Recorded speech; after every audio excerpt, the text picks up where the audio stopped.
Good morning, everyone. How are we doing? Hi, Mike. Hi. Did you have a good weekend? Oh, yeah, thanks. I took the family to the water park, you know, the one just outside of York. Huge place. And you? Nothing much. I binge watched an entire season of Game of Thrones. Boy, you do know how to relax, don't you, Anne? Anyway, could you bring me up to speed, please? Sure. The weekend crew really pushed the limit this time. They've made up a third of last week's quota. That's good. Yeah. We are still behind schedule, and number 5 is acting up again. Listen, I don't have to remind you that the future of this company relies on us getting this deal through. I know. And the guys know too. They've been working overtime constantly for the past few weeks. I think we have a problem. What is it? I don't know. Everything's working fine. I was about to start with the newest batch, and then suddenly I lost control. And now the machines are shutting down. What do you mean, shutting down? Which ones? All of them. And I can't bring them back up. What you're seeing is not science fiction. In some industries, this is a worst-case scenario. Losing control of automated assets and being unable to regain it. We'd like to show you how these types of attacks work and which technologies you can use to prevent them. Most compromises begin with the human element. This is Jerome. He works at the manufacturing plant. He often works from home and from cafes like this. Working outside the corporate network is nothing new and can be effective, but it does present issues with security. The attacker looks for open source intelligence relating to their intended victim, pulling data from social and professional networks, public directories, underground communities, and other resources to build an organizational map.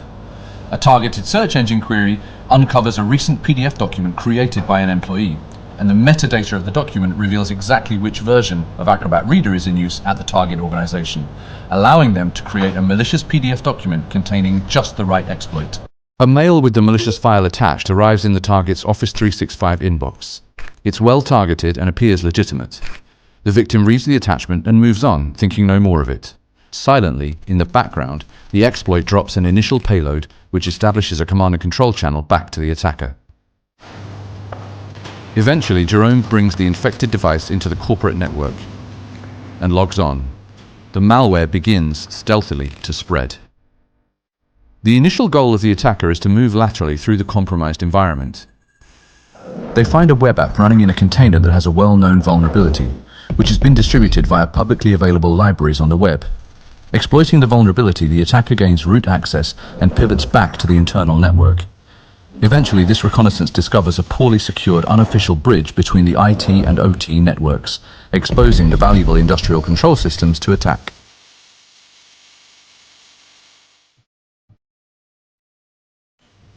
How would this have gone differently if the environment were protected by Trend Micro?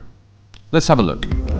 First, the inbound email would have been inspected by Trend Micro's cloud-based advanced protection for Office 365. It can inspect email with various advanced analysis techniques, including machine learning and attachment sandboxing, which would detect the malicious file.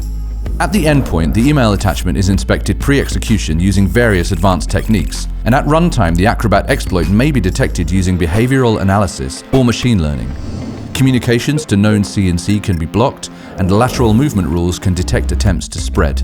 On the cloud-based workload protected by Trend Micro, virtual patching would prevent the Apache Struts vulnerability from being exploited. Or we could have scanned the containers and found the vulnerability before deployment, and prevented the container from being deployed in the first place.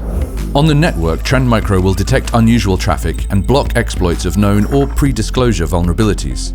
For SOC or incident response teams, Trend Micro's EDR provides insight into every step the malware took on the endpoints, and our Managed Detection and Response service provides investigation assistance across endpoints, servers, and networks. Cyber threats are ugly, malicious, intrusive, relentless.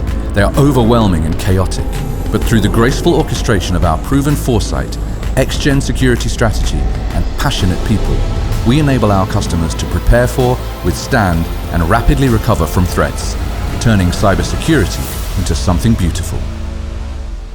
I know. Everyone does. I've got this idea I wanted to run by you. I think that we can cut a few hours on A-Line.